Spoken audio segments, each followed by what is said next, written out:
Rahayu, Rahayu Kamulyan Jati. Pada pagi hari ini kita berada di satu gubuk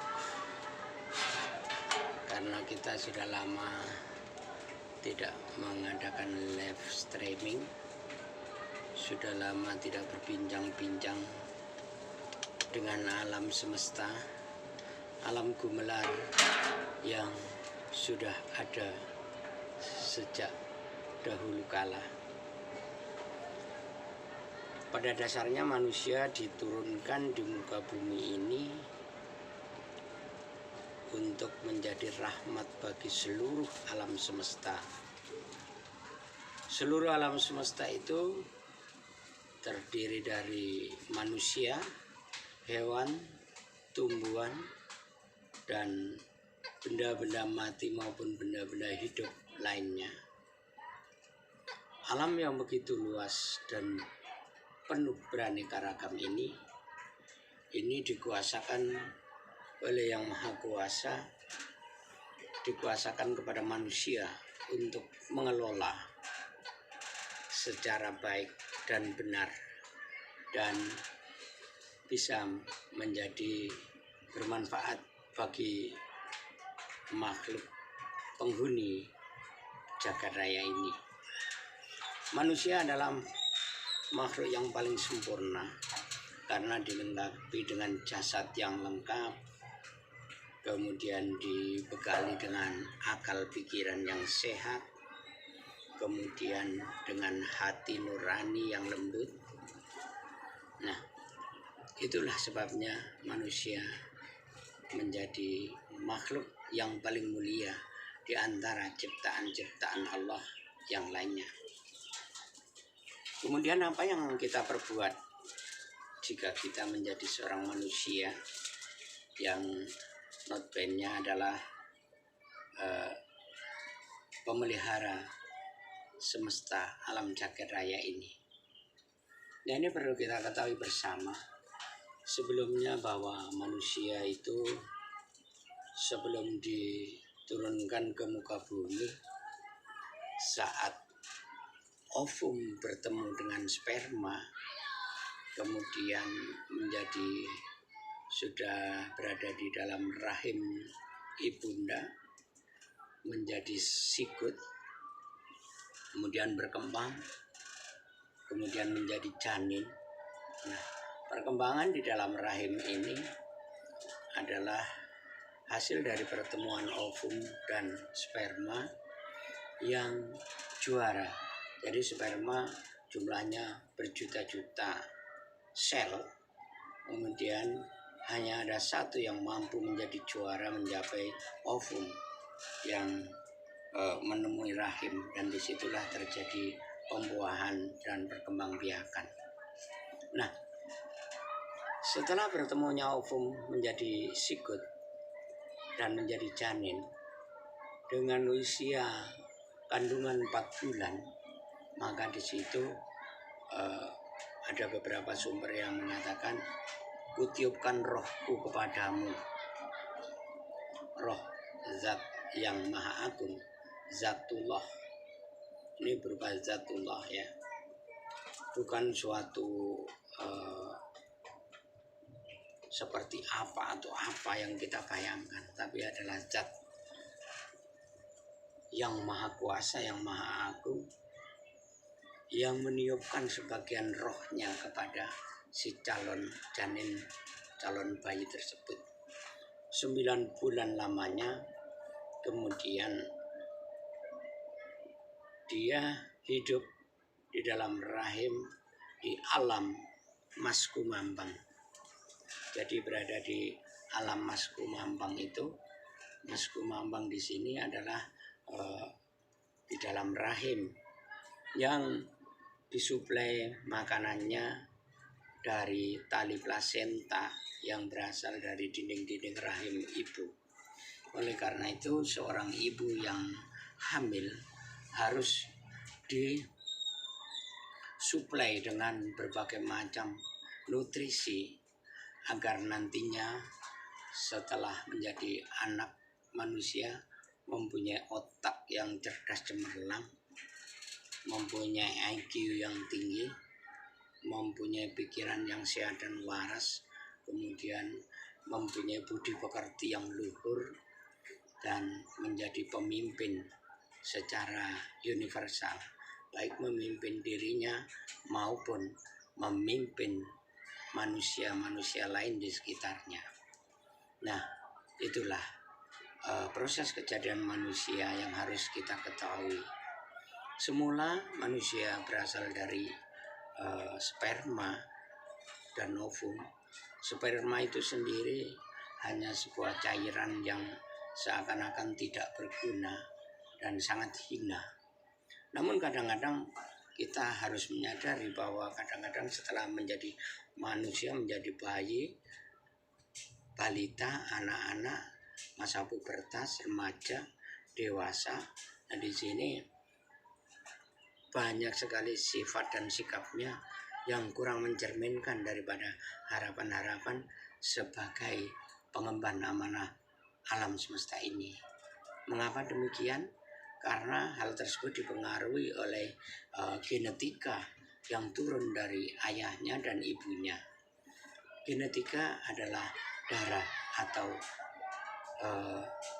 sperma dan ovum tadi adalah bagian daripada darah yang mempunyai sifat seperti induk semangnya. Oleh karena itu manusia yang brilian, yang pilihan itu mau tidak mau sangat-sangat dipengaruhi oleh genetika atau sifat dari ayah dan ibunya. Oleh karena itu kita sebagai manusia setelah mengetahui hal tersebut harus paham dan harus mengerti bagaimana kita sebaiknya sebagai manusia yang sempurna. Semula tadi kita katakan bahwa hanya satu sel yang mampu menembus ovum dan terjadi suatu pembuahan, yaitu sel yang sangat sehat, sangat juara.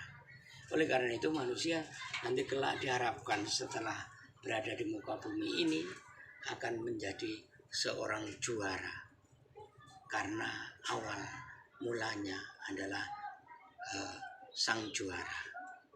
Nah, inilah mengapa kita diturunkan di alam jagat raya ini untuk mengemban, untuk mengelola, untuk memelihara seluruh alam jagat raya ini sesuai dengan kapasitas kita, sesuai dengan tugas kita masing-masing, baik di segi apapun. Itulah manusia sesungguhnya. Nah, manusia yang belum menyadari bahwa dirinya ini siapa, kemudian dan untuk apa kita diturunkan di muka bumi. Nah, ini harus kita selalu belajar dan belajar, baik melalui internet, melalui orang-orang sepuh, dan melalui alam yang gumelar ini. Kadang hewan juga merupakan pelajaran bagi kita, tumbuhan juga merupakan pelajaran bagi kita. Nah, manusia itu sendiri diciptakan dari inti air, jadi berasal dari tadi sperma dan ovum tadi berasal dari apa? Dari inti air, inti angin, inti bumi, dan inti api. Jadi sifat itulah sampai sekarang yang berwujud manusia seperti ini, badan raganya ini adalah mempunyai sifat-sifat seperti 4 perkara tersebut, yaitu inti bumi atau tanah, inti angin atau udara, kemudian inti air dan inti api. Inilah manusia. Oleh karena itu kita harus sangat-sangat menyadari bagaimana kita menjadi manusia yang seutuhnya, yang punya kepribadian yang baik, berguna bagi lingkungan sekitarnya. Allah telah menggelar alam semesta ini jauh-jauh sebelumnya. Sebelum kita ada, semua sudah disiapkan kebutuhan-kebutuhan manusia yang ada di muka bumi ini. Gunung kemunung, lautan yang luas, hutan yang lebat, kemudian sungai-sungai yang mengalir dengan kemudian angin semilir, nah, dan juga api kehidupan yang menyala sepanjang masa yang berupa cahaya matahari. Nah, inilah kita harus memahami hal tersebut. Mari kita lakukan apa yang menjadi tugas dan kewajiban kita sebagai manusia. Baik kita berkiprah di bidang apapun, mungkin berkiprah di bidang pendidikan, kemudian berkiprah di bidang ekonomi, berkiprah di bidang seni budaya, dan lain sebagainya. Nah, inilah kita di dalam melaksanakan hal tersebut, kita semuanya harus menjadi sang juara. Seperti halnya kita sebelumnya adalah sel, ovum, dan sperma yang juara. Nah, ini yang menjadi catatan bagi kita. Kemudian kita harus selalu bersyukur kepada Tuhan Yang Maha Esa yang telah menurunkan kita di muka bumi ini dengan lantaran kedua orang tua kita. Malaikat ataupun Tuhan Katon adalah kedua orang tua kita. Tidak ada alasan untuk tidak hormat dan tidak menghargai orang tua. Jadi orang Jawa harus ngerti Jawane, dalam arti wong Jawa kudu ngerti mergone. Mergone itu asal usulnya.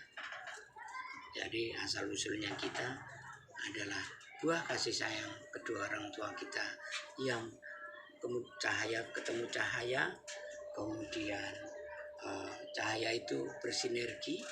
Ya, pandangan ayah dan ibu ini adalah cahaya ketemu cahaya, bersinergi, terjadi suatu perkawinan dan percintaan dan menghasilkan suatu hubungan intim sehingga menjadi yang tadi ketemunya itu. Nah, jadi orang Jawa harus ngerti mergone. Mergone kita tidak akan ada, tidak akan meledak dari sebuah batu, tapi kita berasal dan bagian daripada jiwa raga kedua orang tua kita. Nah, ini jadi Pangeran Katon adalah orang tua,